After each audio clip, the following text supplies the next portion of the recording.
Hi loves, it's me Vines Vlogs. Ayan, so update lang natin dito kay Hamster Combat Token, no? So, tignan natin if, tignan pala natin siya sa pre-market. Kasi, di ba, nasa pre-market na siya few days ago. So, itong si Hamster Combat. So, nag-download pa ako ng Qcoin. Sa Qcoin to, pwede nyong i-download si Qcoin sa Play Store. Tapos mag-login kayo, mag-verify kayo. And makikita nyo dito sa pre-market. Click natin yung pre-market. Kasi wala akong gate.io eh.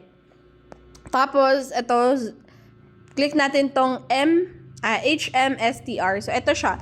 Hamster to, no? Ayan, tinanggal lang yung mga vowels. So, ito si Hamster. Makikita natin siya sa pre-market. So, wow. So, parang isa to sa good sign na magkakapresyo siya, guys, no? Isa to sa good sign na baka pwede tayong kumita dito kay Hamster Combat. Pero still pa rin, guys, na 50-50 pa rin. Para at least hindi siya masakit sa atin kapag may nangyayari dito kay Hamster Combat. Kasi grabe yung kanilang mga social media accounts is ang tataas. Sa YouTube, ang taas ng kanilang followers. Sa Telegram, ayan, tingnan natin. Tingnan nyo yung mga Telegram nila, ayan, 42 million na. Dati nung bagong user ako, 40 million lang siya. Ayan, ang lakas talaga nila. Tapos sa YouTube naman, tignan natin. Always i-check natin dito mismo kay Hamster Combat. Ayan yung YouTube nila. Tignan natin yung kanilang YouTube. Ate, paulit-ulit. Tignan natin yung YouTube account nila. Ayan, meron din silang grabe, 26.6 million subscribers.